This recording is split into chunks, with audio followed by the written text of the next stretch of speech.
Sa punto ito, makakausap po natin sa pamamagitan ng telepono ang misis ni Manny na si Jinky Pacquiao mula po sa Las Vegas, Nevada. Jinky, magandang gabi sa inyo. Si Pia Arcangel ito. Magandang gabi sa inyo lahat dyan. Hi, Pia. Hi, Jinky. Nako, kanina, Jinky, nakita namin yung pag-aalala mo para kay Manny. Una-una, kamusta ba si Manny ngayon? Nakalabas na ba siya ng ospital? Yes, nandito na sa kwarto at pinapanood niya yung fight niya. Okay. Okay naman siya. Oo. Yeah, everything is fine, yes.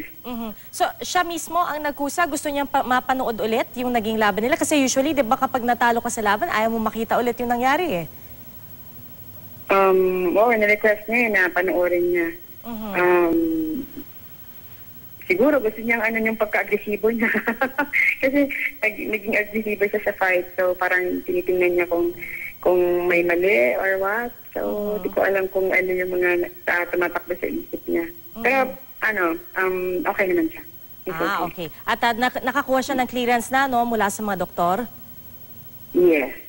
Alright. Jinky, kanina nakita namin yung pag-iyak mo at yung matinding pag-aalala mo nang bumagsak si Manny. Kasi ilang segundo rin yun nung nakabagsak siya dun sa lona. Naikwento ba niya sa'yo kung ano yung nangyari? Kung anong naisip niya, ikaw, kung ano ba inisip mo nung time na talagang hindi siya gumagalaw at hindi pa siya umiikot dun sa lona?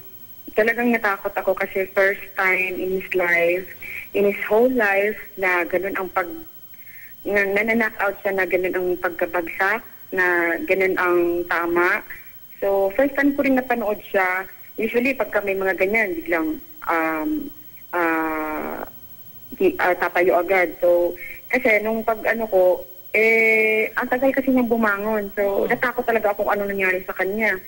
So, kasi alam naman natin, buhay talaga tinataya sa vaccine. So, natakot lang talaga ako kung ano nangyari sa kanya. Kaya, yun, umiyak ako syempre, asawa ko yun. So, oo, at nahimasmasan ka na lang nung nakita mo na umikot na siya. Yes, nung nakaupo na, kaya nagpapasalamat ako kay Lord na kahit na natalo, hindi namin iniisip ngayon yung pagkatalo niya, kung anong nangyari sa laban. Basta importante, safe siya, okay naman siya, nakakalakad, nagsasalita, he's fine. So, yun ang pinaka-importante. He's still a great boxer. Proud pa rin ako sa kanya kahit anong mangyari. Basta yung kalusugan is importante. At Jinky, naikwento ba sa'yo ni Manny kung anong nangyari nung mga segundong yon? May mga ilang segundo ba na completely nawalan siya ng malay?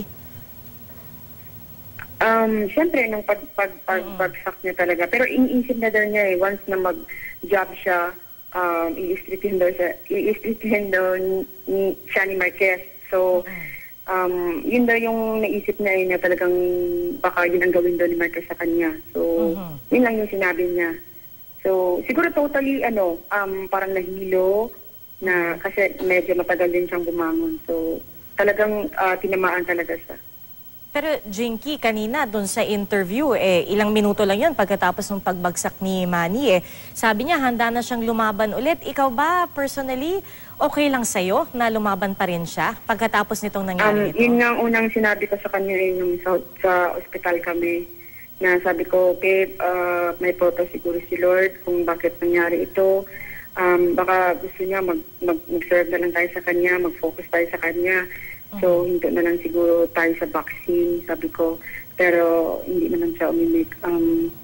Yun lang yung unang sinabi ko sa kanya sa hospital. So, kumbaga... Pero kasi, alam ko, nag-iisip pa rin siya. So, kasi hindi siya makapaniwala na ganun ang nangyari. So, depende na rin sa kanya. Pero pag-uusapan pa rin namin pagka in the right time na okay na siya. So, ngayon parang kasing hindi ko pa masyadong kinakausap sa mga bagay na yan kasi siyempre, parang hindi ko alam kung anong iniisip niya ngayon. Basta gusto ko munang mag-relax muna siya. So, Jinky, ano yung ekstrang pag-aalaga ang ginagawa mo ngayon para kay Manny? Kanina, kumain. Yan. Sinubuan ko siya sa pagkain niya. So, yun. Ngayon, may mga bisita naman siya. So, i-entertain yung mga bisita niya. Ah, okay. At meron ba siyang parang naghahanap ba siya ng extra na lambing mula sa iyo, Jinky? Lagi naman yun, kahit walang fight, kahit manalo, matalo. Lagi naman natin ginagawa. So, kahit naman kung anong mangyari sa buhay natin, basta yung pagmamahal, pag-aalaga, yun ang importante, at pagmamahal sa Diyos. At So, yung hindi yun nawawala sa may mga mangyari sa buhay natin. So, ganun pa rin. at yung mga Wala pa rin pagbabago. Oo. Eh, Jinky, yung mga anak ninyo naman, kamusta? Nakausap nyo na sila? Oo, nakausap namin sila kanina. Okay naman, yung dalawang babae, medyo, yun nga, silang nagko-comfort kay Manny. Sabi, gusto ko daddy, happy ka, okay lang yan. Parang sila pa yung matapang na nagsasalita ng ganun. Pero yung dalawang lalaki, yung isa, si Michael, binato yung TV after the fight. Tapos yung panganay ko, medyo tahimik lang nung kinausap sa telepono. Pero I feel ko naman yung pain, yung hindi nila in-expect na mangyari. So, naiintindihan ko naman. Pero at least yung dalawang babae, parang okay naman sila. So, parang hindi na nila masyado iniisip. Gusto lang nila marinig si Manny, okay ka lang, ganyan. So, happy naman daw sila nung rinig nila si Manny na nakausap nila. Napag-usapan nyo na ba yung plano nyo, yung inyong pag-uwi at birthday ata ng isa sa mga anak nyo? Tsaka si Manny, malapit na rin ang kanyang birthday. A flight namin is 10, so darating kami ng 12. Yun ang balik ang dating namin sa Pilipinas is 12. Tapos prepare yung birthday ng anak ko, yun kay Manny. So magiging busy sa Pilipinas. Alright. So, Jinky, habang nag-uusap tayo, nasa anong round na yung pinapanood ni Manny? Tapos na ata. Tapos na. Ah, tapos na. Okay. Tapos So, na, oo. okay. Para sa iyo ba, Jinky? Kasi nandito ako sa may restroom kasi nga maingay sa labas, daming tao. So, Okay. Para sa iyo, ikaw ba, Jinky, kaya mong panoorin ulit yung huling round lalo na yun? o hindi nga ako nanood. Dito lang ako sa gilid. Oo. Kasi hindi ko talaga kaya kasi mas lalong akong parang masaktan. Kumbaga parang yung pain is madadagdagan lang pag nakikita ko siyang ganyan. Kasi nakikita ko yung pagka knockout, nung na-knockout siya. Kasi hindi ko talaga na makita ko siyang ganyan. Okay, na parang hindi ko kaya eh. So, dito lang ako sa gilid, sila lang nanonood. Oo nga, kung yung ibang fans nga, Jinky, ni Manny, hindi nila kaya mapanood ulit, hindi lalo na ikaw. Pero, Jinky, magbabaka sakali lang kami, no? Maaari ba namin makausap ngayon si Manny kung tapos na siya sa panonood ng laban? Oo, sandali check ko muna. Alright, naintindihan namin kasi nga, gaya po ng sinabi po ni Jinky, no, mga kapuso, pagkagaling po sa ospital, eto't pinanood niya agad ang naging laban nila. Yes, Jinky? Alright. Abangan natin ang ating pambansang kamaon na gaya nga po na sinabi ni Jinky, nanonood, no? Siya ang kusang humiling na mapanood yung naging laban nila ni Juan Manuel Marquez kanina. Usually, kapag kayo nga ang dehado, natalo ayaw mong panoorin yun, no? Pero eto at siya mismo ang nasabi. Hello, Manny. Manny? Hello? Hi, Manny. Si Pia Arcangel ito. Kasama ko si Jiggy Manicad. Live tayo ngayon sa 24 oras. Nako, Manny, unang-una, nais ka namin batiin, Manny. Napakahigpit nung naging labanan. At talagang saludo kami sa ipinakita mo. Dahil sabi nga nila, yung dati mong bangis, Manny, talagang nanumbalik. Kahit na medyo dehado, syempre, nung huling round na yun. Anong pakiramdam mo ngayon, Manny? Okay naman, ayos naman. Galing ako sa hospital, tapos nandito na ako sa hotel ko, bumalik na ako dahil everything is fine naman. Walang mas bugbog pa nga yung mukha niya eh. Pero anyway, that's part of boxing. Actually, Manny, nga, kita namin, no, mas bugbog yung kanyang mukha. At sabi nga ni Jinky, Manny, ikaw mismo ang may gustong mapanood yung laban? Yes. Pinanood ko at okay naman yun, satisfied naman ako sa aggressiveness ko. Aggressive naman ako. So, I hope the fans is happy. Manny, na makwento ko lang, si Jiggy to, yung reaction ng mga tao dito, yung mga habang nanonood kami sa aming mga tahanan, sa mga gym talagang nagulat kami sa mga pangyayari. Pero matuturing mo ba na parang lucky punch yung pinakawalan dito ni Marquez? Lucky punch lang dahil last 5 seconds, nagulat nga siya na nakatama sa talagang ganun ang boxing.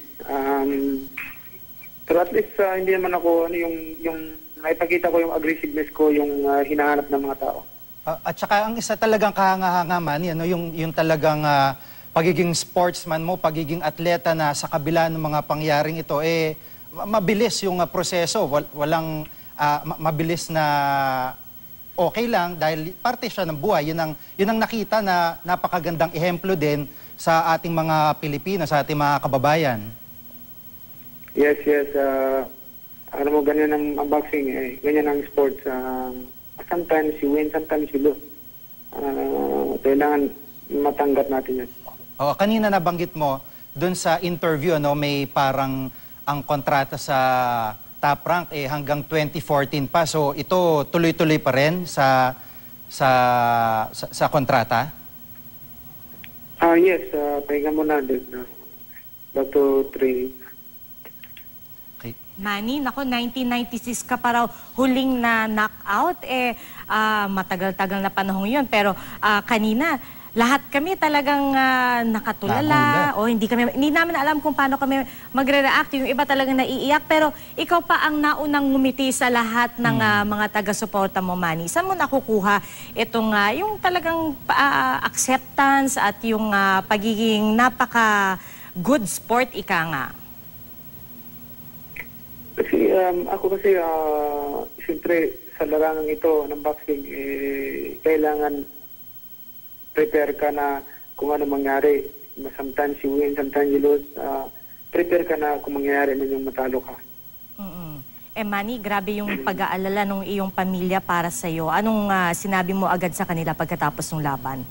Tumawag ako sa kanila para hindi sila mag-alala. Sabi ko, Daddy is fine. Tapos, wala. Okay naman, everything is fine. Nagkaling ko sa doktor and then nag-CT scan, wala naman, okay naman. Sabi ni Jinky, Manny, baka may parang bigger message na nais iparating ang Diyos sa nangyari sa laban na ito? Ganyan talaga, hindi naman sa buhay natin ang success ng isang tao is hindi nakikita natin sa magandang nangyayari sa buhay natin lahat. May maganda, may hindi maganda, but yan ay part sa ating pagiging matagumpay. Manny, pagkatapos ng laban, anong sinabi sa inyo na Coach Freddie Roach, sina Buboy Fernandez, anong mga sinabi nila sa inyo pagkatapos? Okay naman, ayos lang at ganyan talaga ang laban. Manny, sa pagkakataong ito, meron ka bang naisabihin sa milyon-milyong taga-suporta mo na talagang nag-aalala para sa iyo at patuloy ang pagdarasal para sa iyo? Salamat sa dasal at suporta ng mga kababayan ko at least naipakita ko naibalik ko yung aggressiveness ko, yung hinahanap ng mga fans. Kaya lang, siyempre, nalaki fans lang tayo, nagsambahan tayo. So, ganun talaga ang boxing. So, Manny, ang kinabukasan, di muna natin pinag-iisipan sa ngayon. Si Mommy Diba, nakausap mo na? Ha? Si Mommy Jonisha ba? Hindi pa. Hindi pa. Sige. Alright. Pero, Salamat ha. Oh. Thank you. Alright. Well, Manny, panghuli na lamang, no? Natanong ito sa iyo kaagad kanina, ang Pacquiao Marquez Part 5. Kaya pa ba? Pwede pa ba? I don't know. Hindi ko alam. It's up to the promoter. Alright. Naku, Manny, naintindihan namin, no? Maraming salamat sa iyong pagkikipagpanayam Thank you so sa amin. At muli, saludo kami sa iyo, Manny. Ipinagmamalaki ka ng buong sambayanang Pilipino. Salamat. Lalaki Manny. fans lang tayo. Lalaki fans. Talagang ganun yan. Hindi pwedeng hindi mangyari sa boxing yan. Tama. Weather nga lang daw. Maraming salamat. Sina Salamat. Manny at Jinky Pacquiao po live mula sa Las Vegas, Nevada.